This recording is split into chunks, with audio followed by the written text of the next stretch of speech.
Star Tamil செய்திகள். முதலில் தலைப்புச் செய்திகள்.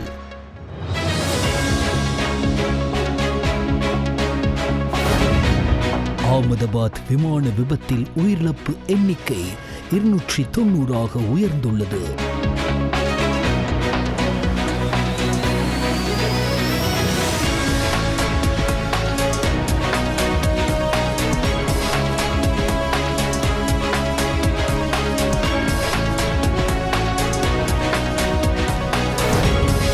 விமான விபத்திற்கு இலங்கை ஜனாதிபதி அனுரகுமார திசாநாயக்க இரங்கலை தெரிவித்துள்ளார்.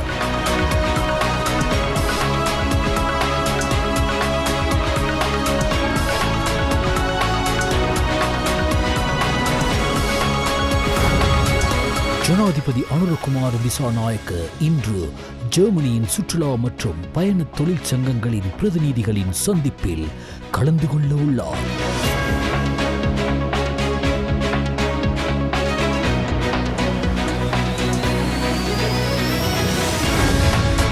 ஈஸ்டர் தாக்குதல் குற்றவாளிகளை கண்டறிந்து நீதியின் முன் கொண்டுவர அரசாங்கம் அளித்த வாக்குறுதியை மறந்துவிட்டது. பேராயர் மெல்கம் கார்தினால் ரஞ்சித் அவர்கள் விமர்சனம்.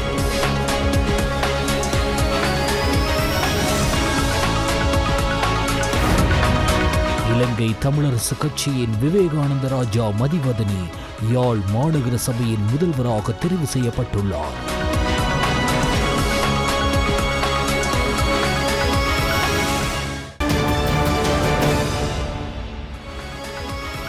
உள்நாட்டுச் செய்திகள்.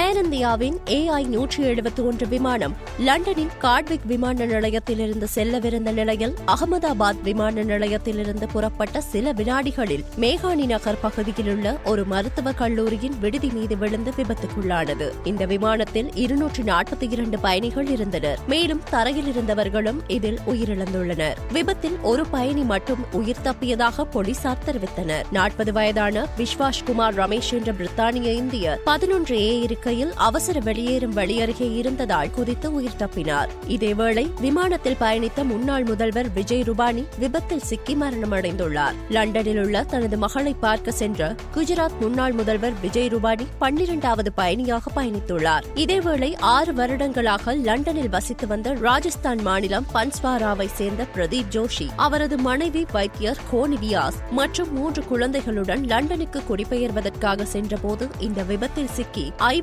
உயிரிழந்தமை அனைவரையும் சோகத்தில் ஆழ்த்தியுள்ளது. இந்நிலையில் விமானத்தின் கருப்பு பெட்டி விபத்து நடந்த இடத்திலிருந்து மீட்கப்பட்டதை அதிகாரிகள் உறுதிப்படுத்தியுள்ளனர். விமான விபத்தில் உயிரிழந்தவர்களின் குடும்பத்தினருக்கு தலா 1 கோடி ரூபாய் நிவாரணம் அளிப்பதாக டாடா குழும தலைவர் என் சந்திரசேகரன் அறிவித்துள்ளார். காயமடைந்தவர்களின் மருத்துவ செலவை ஏற்பதாகவும் விபத்தில் சேதமடைந்த மருத்துவக் கல்லூரி விடுதி கட்டித்தரப்படும் எனவும் அவர் மேலும் தெரிவித்துள்ளார்.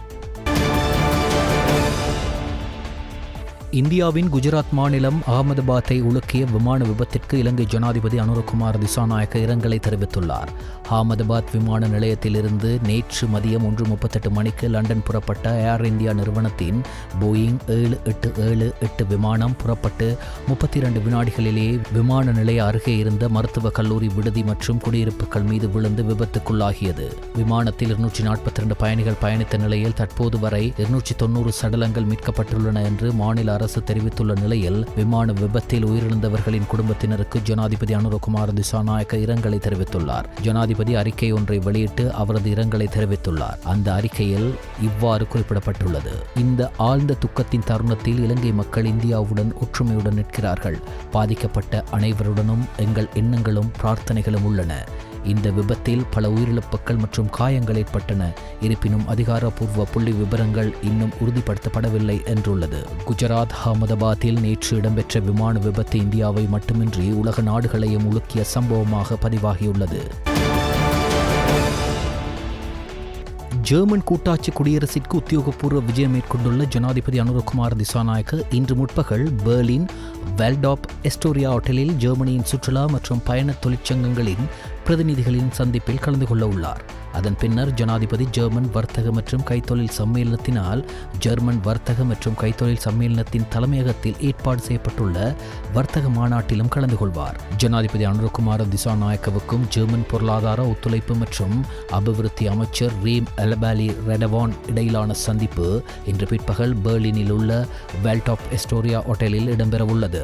பின்னர் ஜனாதிபதி ஜெர்மனியில் வசிக்கும் இலங்கையர்களையும் சந்திக்க உள்ளார். வெளிநாட்டு அலுவல்கள், வெளிநாட்டு வேலைவாய்ப்பு மற்றும் சுற்றுலாத்துறை அமைச்சர் விஜித ஹேரத் மற்றும் அரசாங்கத்தின் சிரேஷ்ட அதிகாரிகளும் இந்நிகழ்வுகளில் பங்கேற்க உள்ளனர். உயிர்களை பாதுகாப்பதை தமது பொறுப்பாக கருதி வீதி விபத்துக்களை தடுப்பதற்கு பொறுப்புடன் செயற்பட வேண்டும் என்றும், சட்டங்களினால் மட்டுமன்றி சிறந்த தெளிவோடு அதற்காக நாம் அர்ப்பணிப்புடன் செயல்பட வேண்டும் என்றும் பிரதமர் கலாநிதி ஹரணி அமரசூரிய தெரிவித்தார். கல்வி, உயர்கல்வி மற்றும் தொழிற்கல்வி அமைச்சு, கிளீன் ஸ்ரீலங்கா வேலை திட்டம் மற்றும் இலங்கை போலீஸ் இணைந்து டேக் கேர் வீதியை பாதுகாப்போம் என்ற கருப்பொருளின் கீழ் ஏற்பாடு செய்யப்பட்ட வீதி விபத்து தடுப்பு விழிப்புணர்வு நிகழ்ச்சி திட்டத்தின் அங்குரார்ப்பண நிகழ்வு கொழும்பு ராயல் கல்லூரியில் நடைபெற்றது.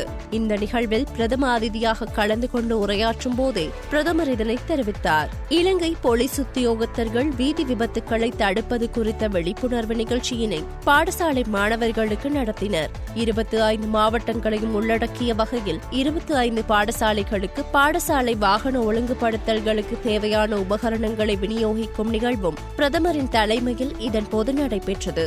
அங்குரார்ப்பண நிகழ்வில் உரையாற்றிய பிரதமர் கலாநிதி ஹரணி அமரசூரிய, இந்த திட்டத்தை கிளீன் ஸ்ரீலங்கா வேலை திட்டத்தால் மேற்கொள்ளப்படும் மற்றும் ஒரு முக்கியமான திட்டம் என்று குறிப்பிடலாம். வீதி விபத்துக்கள் இன்று நாட்டில் பெரும் பேரழிவாக மாறியுள்ளன. இதில் கவலை தரும் விடயம் என்னவென்றால், எமக்கு தேவையும் அர்ப்பணிப்பும் இருந்தால் இவை அனைத்தும் தடுக்கப்படக்கூடியவை என்பதாகும்.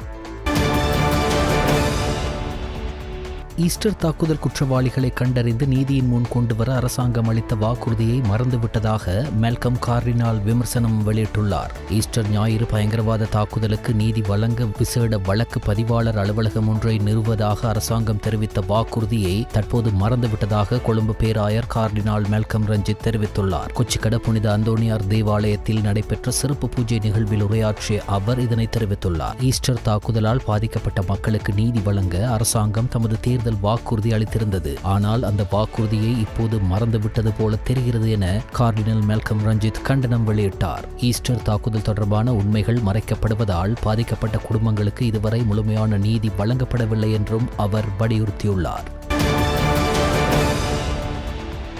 இலங்கை தமிழரசு கட்சியின் விவேகானந்த ராஜா மதிவதனி யாழ் மாநகர சபையின் முதல்வராக தெரிவு செய்யப்பட்டுள்ளார். யாழ் மாநகர சபையின் முதல்வரை தெரிவு செய்வதற்கான கூட்டம் இன்றைய தினம் யாழ் மாநகர சபை சபா மண்டபத்தில் வடக்கு மாகாண உள்ளூராட்சி ஆணையர் தேவந்தினி பாபு தலைமையில் நடைபெற்ற கூட்டத்தில் முதல்வர் மற்றும் பிரதி முதல்வர் ஆகியோர் தெரிவு செய்யப்பட்டனர். 45 உறுப்பினர்களை கொண்ட யாழ் மாநகர சபைக்காக நடைபெற்று முடிந்த உள்ளூராட்சி சபை தேர்தலில் இலங்கை தமிழரசு கட்சி 13 ஆசனங்களையும், அகில இலங்கை தமிழ் காங்கிரஸ் 12 ஆசனங்களையும், தேசிய மக்கள் சக்தி 10 ஆசனங்களையும், ஈழ மக்கள் ஜனநாயக கட்சி மற்றும் ஜனநாயக தமிழ் தேசிய கூட்டணி ஆகியன தலா 4 ஆசனங்களையும், ஐக்கிய மக்கள் சக்தி மற்றும் ஐக்கிய தேசிய கட்சி ஆகியன தலா 1 ஆசனத்தையும் பெற்றிருந்தன. இதன்படி இலங்கை தமிழரசு கட்சியின் முதல்வர் வேட்பாளராக விவேகானந்த ராசா மதிவதனியும், அகில இலங்கை தமிழ் காங்கிரசின் முதல்வர் வேட்பாளராக கனகையா ஸ்ரீ கிருஷ்ணகுமார் ஆகியோர் போட்டியிட்டனர்.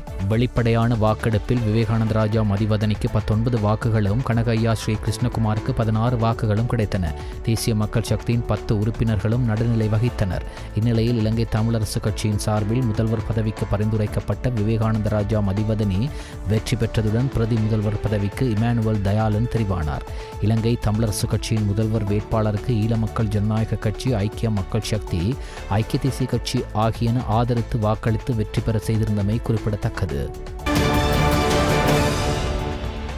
தேசிய லொத்தர் சபையின் முன்னாள் நிர்வாக பணிப்பாளர் துசித ஹல்லொழுவ ஜூன் 20ஆம் திகதி வரை மீண்டும் விளக்கமறியலில் வைக்கப்பட்டுள்ளார். தேசிய லொத்தர் சபைக்கு சொந்தமான அரசு சொத்துக்களை குற்றவியல் முறையில் தவறாக பயன்படுத்தியமை தொடர்பாக நீதிமன்றத்தில் விசாரணையில் உள்ள வழக்கு தொடர்பாக அவர் இவ்வாறு விளக்கமறியலில் வைக்கப்பட்டுள்ளார். துசித ஹல்லொழுவ இன்று கொழும்பு பிரதான நீதவான் நீதிமன்றத்தில் ஆஜராகிய போதே இந்த உத்தரவு பிறப்பிக்கப்பட்டுள்ளது.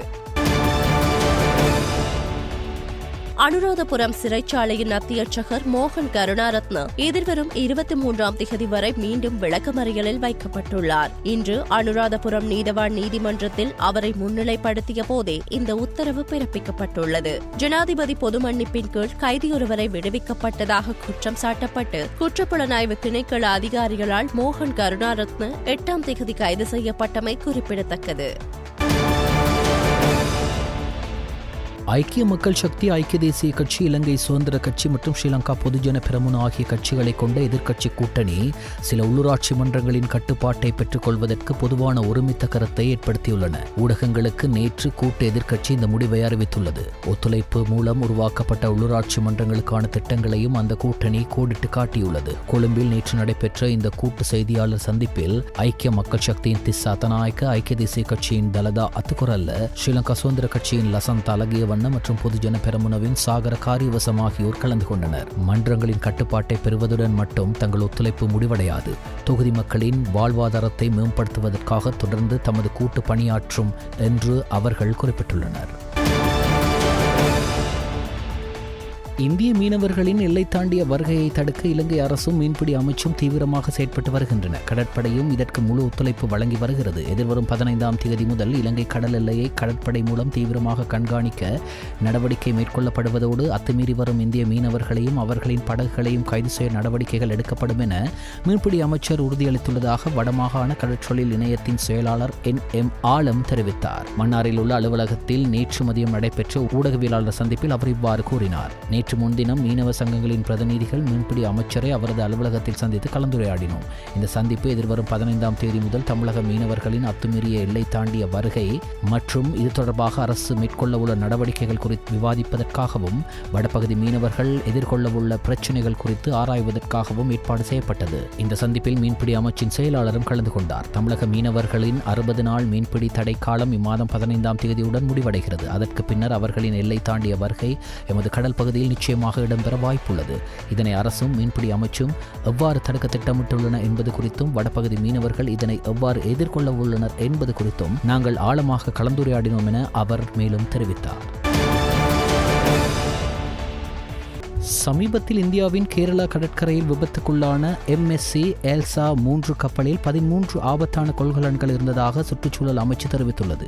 அமைச்சின் மேலதிக செயலாளர் RHMP அபேகோன் கூறுகையில், இந்த கப்பலில் உள்ள சில பொருட்கள் தற்போது இலங்கை கடற்கரையில் கரையொதுங்கியுள்ளதாக தெரிவித்தார். நிலவு மோசமான வானிலை காரணமாக அந்த கப்பலில் உள்ள பொருட்கள் இலங்கை கடற்கரைக்கு மேலும் கரையொதுங்கக்கூடிய அபாயம் உள்ளதாகவும் சுற்றுச்சூழல் அமைச்சின் ஊடக சந்திப்பில் கலந்து கொண்ட HMP அபேகோன் மேலும் தெரிவித்தார். அந்த ஊடக சந்திப்பில் கலந்து கொண்ட கடல்சார் சுற்றுச்சூழல் பாதுகாப்பு அதிகார சபையின் பொது முகாமையாளர் ஜகத் குணசேகர கரையொதுங்கும் பொருட்களை அகற்றும் பணிகள் இன்று முதல் தொடங்கப்படும் என்றும் தெரிவித்தார். இலங்கை ராணுவத்தின் முன்னாள் தளபதி ஜெனரல் ஹாமில்டன் வனசிங்க தனது 91வது வயதில் காலமானார். இவர் இலங்கை ராணுவத்தின் 11வது ராணுவ தளபதி ஆவார். இலங்கையில் நடைபெறவுள்ள உலகளாவிய போரா சமூகத்தினரின் ஆன்மீக மாநாடு மற்றும் கண்காட்சியை வெற்றிகரமாக நடத்துவதற்கு அவசியமான முழுமையான ஆதரவை வழங்குமாறு ஜனாதிபதியின் செயலாளர் கலாநிதி நந்திக சனத் குமாரநாயக்க சம்பந்தப்பட்ட அதிகாரிகளுக்கு அறிவுறுத்தியுள்ளார். உலகளாவிய போரா மாநாடு மற்றும் கண்காட்சி தொடர்பாக நேற்று ஜனாதிபதி அலுவலகத்தில் நடைபெற்ற கலந்துரையாடலின் போதே ஜனாதிபதியின் செயலாளர் இந்த அறிவுறுத்தல்களை வழங்கினார். போரா சமூகத்தின் ஆன்மீக மாநாட்டுடன் இணைந்த வகையில் ஜூன் 27 முதல் ஜூலை 5ஆம் தேதி வரை போரா சமூகத்தின் ஆன்மீக தலைவர் கலாநிதி ஷைதினா முஹப்பத் அல் செய்புதீன் ஷாஹிப் பங்கேற்புடன் பம்பலப்பிட்டி போரா பள்ளிவாசல் மற்றும் இலங்கை கண்காட்சி மற்றும் மாநாட்டு மண்டபத்தை மையப்படுத்தி இந்த போரா மாநாடு மற்றும் கண்காட்சி நடைபெறும். இந்த கண்காட்சி மற்றும் மாநாட்டிற்காக இந்தியா உட்பட பல நாடுகளிலிருந்து சுமார் 15,000 போரா சமூகத்தினர் இந்நாட்டுக்கு வருகை தர இருப்பதால் அவர்களுக்கான விமான நிலைய வசதிகள் உட்பட அனைத்து உட்கட்டமைப்பு வசதிகளையும் வழங்குதல் குறித்து இங்கு விரிவாக கலந்துரையாடப்பட்டுள்ளது. வெளிநாட்டு அலுவல்கள் அமைச்சின் செயலாளர் அருணி ரணராஜா, ஜனாதிபதியின் சிரேஷ்ட மேலதிக செயலாளர் ரோஷான் கமகே மற்றும் போரா சமூகத்தின் ஆன்மீக தலைவர்கள் பலர் இந்நிகழ்வில் கலந்து கொண்டனர். தேசிய போலீஸ் ஆணைக்குழுவின் அனுமதியுடன் 34 போலீஸ் நிலைய பொறுப்பதிகாரிகளுக்கு இடமாற்றங்கள் வழங்கப்பட்டுள்ளதாக போலீஸ் ஊடக பிரிவு தெரிவித்துள்ளது. இன்று நள்ளிரவு முதல் நுரைச்சோலை 3வது மின் பிறப்பாக்கியின் பராமரிப்பு பணிகளுக்காக நிறுத்தப்படும் என மின்சார சபை தெரிவித்துள்ளது. அதன்படி இந்த பராமரிப்பு பணிகள் 25 நாட்களுக்கு நடைபெறும் என்றும் அந்த சபை தெரிவித்துள்ளது. இதனால் தேசிய மின் கட்டமைப்பிற்கு 300 மெகாவாட் மின்சாரம் இழக்கப்படும். எனினும் 2 மின் பிறப்பாக்கிகள் செயற்பாட்டில் உள்ளதால் மின்சக்தி விநியோகத்தில் எவ்வித பாதிப்பும் ஏற்படாது என்று மின்சார சபையின் ஊடக பேச்சாளர் தம்மிக விமலரத்ன தெரிவித்துள்ளார். 3வது மின் பிறப்பாக்கி மீண்டும் தேசிய மின் கட்டமைப்புடன் இணைக்கப்பட்ட பின்னர் நுரைச்சோலை மின் நிலையத்தின் 1வது மின் பிறப்பாக்கி பராமரிப்பு பணிகளுக்கு அனுப்பப்பட உள்ளது. இதேவேளை கடந்த 1.5 மாத காலமாக பராமரிப்பு பணிகள் மேற்கொள்ளப்பட்ட கலனிதிஸ்ஸ மின் உற்பத்தி நிலையம் அடுத்த சில நாட்களில் மின்சக்தி உற்பத்திக்காக மீண்டும் இணைக்கப்பட உள்ளது. இதன் மூலம் தேசிய கட்டமைப்பிற்கு 105 மெகாவாட் மின்சாரம் சேர்க்கப்படும். பலங்குட பகுதியில் உள்ள பாடசாலை கட்டிடத்தின் மீது மரக்கிளை முறிந்து விழுந்ததில் மாணவன் ஒருவன் உயிரிழந்துள்ளார். இந்த அனர்த்தம் நேற்று பிற்பகல் நிகழ்ந்துள்ளது. விபத்தில் காயமடைந்த மேலும் 16 பேர் வைத்தியசாலையில் சிகிச்சை பெற்று வருவதாக பலாங்குட போலீசார் தெரிவித்தனர். உயிரிழந்தவர் 17 வயதுடைய பாடசாலை மாணவர் என தெரிவிக்கப்பட்டுள்ளது. சம்பவம் தொடர்பில் பலாங்குட போலீசார் மேலதிக விசாரணைகளை மேற்கொண்டு வருகின்றனர். நாட்டில் கடந்த சில வாரங்களில் சளி, இருமல் மற்றும் காய்ச்சல் போன்ற சுவாச நோய்கள் அதிகரித்து வந்தாலும் கோவிட்-19 நிலைமை கட்டுப்பாட்டில் உள்ளதாக சுகாதார அதிகாரிகள் தெரிவித்துள்ளனர். கோவிட்-19 இப்போது பல்வேறு சுவாச நோய்களில் ஒன்றாகவே கண்காணிக்கப்படுகிறது. தற்போதைய நிலவரத்தின்படி கோவிட் நோயாளிகள் தொடர்பான தனித்தரவுகள் சேகரிக்கப்படுவதில்லை. எனினும் நிலைமையின் மீது எங்களது தீவிர கண்காணிப்பு தொடர்ந்தும் காணப்படுகிறது என்றனர். மேலும் இந்த நேரத்தில் இன்ஃபுளுவென்சா மற்றும் பிற சுவாச நோய்களின் பரவல் அதிகரித்திருப்பதை கருத்தில் கொண்டு நாட்டில் அனைத்து பகுதிகளிலும் சுவாச நோய்கள் தொடர்பான கண்காணிப்பு மற்றும் மீள்பார்வை நடவடிக்கைகள் வலுப்படுத்தப்பட்டுள்ளதாகவும் தெரிவிக்கப்படுகிறது. காய்ச்சல், இருமல் அல்லது மூச்சு திணறல் போன்ற அறிகுறிகள் தோன்றும் தருணங்களில் உடனடியாக மருத்துவ உதவியை பெற வேண்டும். இந்த நோய்கள் அதிகமாக பாதிக்கக்கூடியவர்களான வயதானோர், குழந்தைகள் மற்றும் நீண்ட நாள் நோயாளிகள் அதிக கவனத்துடன் இருக்க வேண்டியது அவசியம் என அதிகாரிகள் வலியுறுத்தியுள்ளனர். புகையிரத சேவைகள் ரத்து செய்யப்படுவதன் காரணமாக நாளாந்தம் ஏற்படுகின்ற இழப்புகள் குறித்து கணக்காய்வு ஒன்றை மேற்கொள்ளுமாறு அரசாங்க கணக்குகள் பற்றிய குழு அறிவுறுத்தல் வழங்கியுள்ளது. புகையிரத திணைக்களம் தொடர்பான 2023 ஆண்டுக்கான கணக்காய்வாளர் நாயகத்தின் அறிக்கை மற்றும் அதன் செயலாற்றுகை குறித்து ஆராயும் நோக்கில் அரசாங்க கணக்குகள் பற்றிய குழு அதன் தலைவர் கௌரவ பாராளுமன்ற உறுப்பினர் அரவிந்த் செனரத் தலைமையில் அண்மையில் கூடிய போதே இந்த அறிவுறுத்தல் வழங்கப்பட்டது. கடந்த மே மாதம் 8ஆம் தேதி இலங்கை புகையிரத திணைக்களம் கோப்பா குழு முன்னிலையில் அழைக்கப்பட்டிருந்த போது 2023 ஆண்டுக்கான கணக்காய்வாளர் நாயகத்தின் அறிக்கை ஆராயப்பட்டதுடன் இதில் புலப்பட்ட காரணங்களின் அடிப்படையில் அத்திணைக்களத்தை மீண்டும் குழு முன்னிலையில் அழைப்பதற்கு தீர்மானிக்கப்பட்டது. இதற்காக முன்னாள் புகையிரத பொது முகாமையாளர் மற்றும் அமைச்சின் முன்னாள் செயலாளர் ஆகியோரை அழைப்பதற்கு தீர்மானிக்கப்பட்டிருந்ததுடன் இந்த அதிகாரிகள் குழுவில் ஆஜராகியிருந்தனர். மத்திய கிழக்கு நாடுகளில் ஏற்பட்டுள்ள பதற்றமான சூழ்நிலை காரணமாக சில வான்வழிகள் மூடப்பட்டுள்ளதாக ஸ்ரீலங்கன் ஏர்லைன்ஸ் விமான சேவை தெரிவித்துள்ளது. இதனால் லண்டன் உட்பட ஐரோப்பிய நாடுகளின் வான்வழி தடங்களில் பல்வேறு மாற்றங்கள் மேற்கொள்ளப்பட்டுள்ளதாக ஸ்ரீலங்கன் ஏர்லைன்ஸ் விமான சேவை தெரிவித்துள்ளது. இதன் காரணமாக ஐரோப்பிய நாடுகளுக்கான விமான சேவைகளின் போது விமான பயணத்துக்கான நேரம் அதிகரிக்கக்கூடும். லண்டனில் இருந்து கொழும்பை வந்தடைந்த UL 504 விமானம் எரிபொருள் நிரப்புவதற்காக மாற்று பாதையில் தோஹாவிலிருந்து திருப்பி அனுப்பப்பட்டது. இதேவேளை கொழும்பிலிருந்து பாரிஸ் நோக்கி புறப்பட்ட UL 501 விமானம் மாற்றுப்பாதையில் பயணிக்கின்றது. மேலதிக தகவல்களுக்கு ஸ்ரீலங்கன் ஏர்லைன்ஸ் விமான சேவையின் தொலைபேசி இலக்கங்களுக்கு தொடர்பு கொள்ளுமாறு அறிவிக்கப்பட்டுள்ளது. குச்சிவெளி பிரதேச செயலக பிரிவில் உள்ள காணி பிரச்சினைகள் தொடர்பாக சம்பந்தப்பட்ட அதிகாரிகளுடனான சிறப்பு கலந்துரையாடல் ஒன்று நேற்று மாவட்ட ஒருங்கிணைப்பு குழுவின் தலைவரும் வெளிவிவகார வெளிநாட்டு வேலைவாய்ப்பு பிரதி அமைச்சருமாகிய அருண் நேமச்சந்திரா அவர்களின் தலைமையில் திருகோணமலை மாவட்ட செயலக உப ஒன்று கூடல் மண்டபத்தில் நடைபெற்றது. இதன்போது மாவட்ட அரசாங்க அதிபர் WGM ஏமந்தகுமார, குச்சிவெளி பிரதேச செயலாளர் ஷியாவுல்லா, குறித்த துறை சார்ந்த அதிகாரிகள் மற்றும் துறை சார்ந்த உத்தியோகத்தர்கள் என பலரும் கலந்து கொண்டனர். இடைவேளைக்கு பின்னர் செய்திகள் தொடரும். செய்திகள் தொடர்கின்றன. வெளிநாட்டு செய்திகள். ஈரானின் தலைநகரான தெஹ்ரானிலும் அதை சுற்றியுள்ள பகுதிகளிலும் உள்ள அணுசக்தி நிலையங்கள் மற்றும் ராணுவ தளங்களை குறிவைத்து இஸ்ரேல் ராணுவம் பல தாக்குதல்களை நடத்தியது. ஈரானின் அணுசக்தி உள்கட்டமைப்பு மற்றும் பாலிஸ்டிக் ஏவுகணை தொழிற்சாலைகளை சேதப்படுத்தும் நோக்கில் இந்த தாக்குதல்கள் நடத்தப்பட்டதாக இஸ்ரேலிய பிரதமர் பெஞ்சமின் நெத்தன்யாகு ஒரு பதிவில் குறிப்பிட்டார். இதே நேரம் இதில் ஈரானின் ஆயுதப்படைகளின் தலைமை அதிகாரி major general Mohammad Hossein Bagheri கொல்லப்பட்டதாக ஈரான் அரசு ஊடகங்கள் தெரிவித்துள்ளன. அத்தோடு இஸ்ரேல் நடத்திய வான்வழி தாக்குதல் தொடரில் ஈரானின் இஸ்லாமிய புரட்சிகர காவல்படை தளபதி ஜெனரல் ஹுசைன் சலாமி உயிரிழந்துள்ளார். அத்தோடு இஸ்ரேலிய வான்வழி தாக்குதல்களில் இன்று 6 ஈரானிய அணுவிஞ்ஞானிகள் கொல்லப்பட்டுள்ளதாக ஈரானிய ஊடகங்கள் செய்தி வெளியிட்டுள்ளன. இதனிடையே இஸ்ரேல் ஈரானுக்கு இடையில் போர் தீவிரமடைந்து வரும் நிலையில் மத்திய கிழக்கு பிராந்தியத்தில் ஏற்பட்டுள்ள சூழ்நிலையை எதிர்கொள்ளும் வகையில் இலங்கை மக்கள் மிகவும் வெடிப்புடன் இருக்க வேண்டும் என்று இஸ்ரேலுக்கான இலங்கை தூதுவர் நிமல் பண்டார தெரிவித்துள்ளார். மேலும் இஸ்ரேல் செல்ல இருப்பவர்கள் தங்களின் பயணங்களை தாமதப்படுத்துவது நல்லது எனவும் அவர் தெரிவித்துள்ளார். இஸ்ரேல் முழுவதும் அவசர நிலை பிரகடனப்படுத்தப்பட்டுள்ளதோடு இஸ்ரேல் மற்றும் ஈரான் வான்வெளி முற்றாக மூடப்பட்டுள்ளது. அத்தோடு இஸ்ரேலில் உள்ள இலங்கையர்கள் உணவு மற்றும் மருந்து உள்ளிட்ட அத்தியாவசிய பொருட்களை அருகில் வைத்திருக்க வேண்டும் என்று இஸ்ரேலுக்கான இலங்கை தூதுவர் மேலும் தெரிவித்துள்ளார். ساعت الان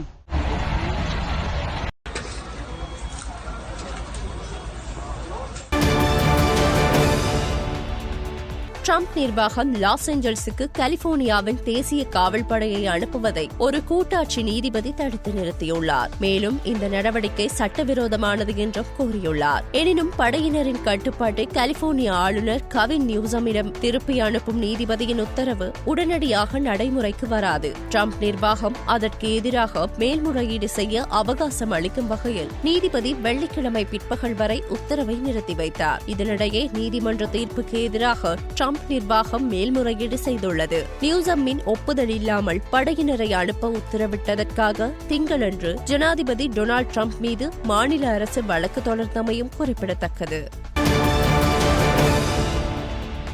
அமெரிக்க அரசின் வரி மற்றும் செலவு மசோதா காரணமாக அமெரிக்க ஜனாதிபதி டிரம்புக்கும் டெஸ்லா நிறுவனர் எலான் மஸ்குக்கும் விரிசல் ஏற்பட்டதை அடுத்து ஒருவரையொருவர் குற்றம் சாட்டி சமூக ஊடகங்கள் மூலம் மோதலில் ஈடுபட்டனர். இந்த நிலையில் டிரம்ப் குறித்து தான் தெரிவித்த கருத்துக்களுக்கு மன்னிப்பு கேட்டுக்கொள்வதாக எலான் மஸ்க் தெரிவித்துள்ளார். இது தொடர்பாக அவர் தனது எக்ஸ் பதிவில் கடந்த வாரம் டிரம்ப் குறித்து எனது சில பதிவுகள் அளவு மீறி சென்றுவிட்டன, அதற்காக வருத்தம் தெரிவித்துக் கொள்கிறேன் என்றார். இந்த மன்னிப்பை ஏற்றுக்கொண்ட ட்ரம்ப் அவர் மன்னிப்பு கேட்டது மிகவும் நல்ல விடயம் என்றார்.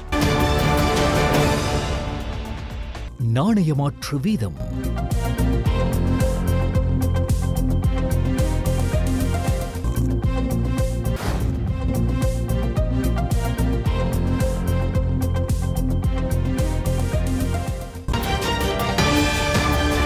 இடைவேளைக்கு பின்னர் செய்திகள் தொடரும். செய்திகள் தொடர்கின்றன. விளையாட்டு செய்திகள். இலங்கை அணிக்கு எதிரான ஒருநாள் தொடரிலிருந்து பங்களாதேஷ் ஒருநாள் அணியின் தலைவராக சகலத்துறை வீரர் மெஹதி ஹசன் மிராஸ் செயல்படுவார் என்று அறிவிக்கப்பட்டுள்ளது. பங்களாதேஷ் கிரிக்கெட் அணி இம்மாதம் இலங்கைக்கு சுற்றுப்பயணம் மேற்கொண்டு 2 போட்டிகள் கொண்ட டெஸ்ட் தொடரிலும் 3 போட்டிகளை கொண்ட ஒருநாள் மற்றும் T20 தொடர்களிலும் விளையாடவுள்ளது. இதன் மூலம் பங்களாதேஷ் அணியானது 4 ஆண்டுகளுக்கு பிறகு இலங்கையில் சுற்றுப்பயணம் மேற்கொண்டு இருதரப்பு தொடரில் விளையாடவுள்ளது. இந்த நிலையில் இரு அணிகளுக்கும் இடையேயான முதல் டெஸ்ட் போட்டி எதிர்வரும் 17 தேதி காலியில் ஆரம்பமாக உள்ள நிலையில் இதில் விளையாடவுள்ள பங்களாதேஷ் அணியானது நாட்டை வந்தடைந்தனர். இதனிடையே இலங்கை அணிக்கு எதிராக நடைபெறவுள்ள ஒருநாள் மற்றும் T20 தொடர்களில் ஆடவுள்ள பங்களாதேஷ் அணியானது விரைவில் அறிவிக்கப்படும் என்று எதிர்பார்க்கப்படுகிறது. மேல் சப்ரகமுவ மத்திய தெற்கு மற்றும் வடமேல் மாகாணங்களில் இன்று அவ்வப்போது மழை பெய்யக்கூடும் என வளிமண்டலவியல் திணைக்களம் தெரிவித்துள்ளது. இன்றைய நாளுக்கான புதுப்பிக்கப்பட்ட வானிலை முன்னறிவிப்பை வெளியிட்டு மேல் மற்றும் சப்ரகமுவ மாகாணங்களிலும் நுவரெலியா, கண்டி, காலி மற்றும் மாத்தரம் மாவட்டங்களிலும் சில இடங்களில் 100 மில்லிமீட்டர் அளவுக்கு பலத்த மழை பெய்யக்கூடும் என திணைக்களம் குறிப்பிட்டுள்ளது. வடக்கு மாகாணத்திலும் அனுராதபுரம் மாவட்டத்திலும் பல தடவைகள் மழை பெய்யக்கூடும். மத்திய மலைநாட்டின் மேற்கு சரிவுகளிலும் வடக்கு, வடமத்திய, மேற்கு சப்ரகமுவ, வடமேல் மற்றும் தெற்கு மாகாணங்களிலும் திருகோணமலை மாவட்டத்திலும் அவ்வப்போது மணிக்கு 50 தொடக்கம் 60 கிலோமீட்டர் வேகத்தில் பலத்த காற்று வீசக்கூடும் எனவும் தெரிவிக்கப்பட்டுள்ளது. பலத்த காற்றினால் ஏற்படக்கூடிய பாதிப்புகளை குறைக்க தேவையான முன்னெச்சரிக்கை நடவடிக்கைகளை பெற்றுக் கொள்ளுமாறு பொதுமக்களிடம் கோரிக்கை விடுக்கப்பட்டுள்ளது.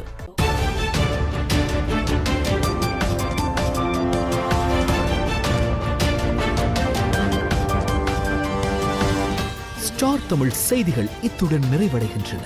மீண்டும் எமது செய்திகள் நாளை இரவு 7 மணிக்கு ஒளிபரப்பாகும்.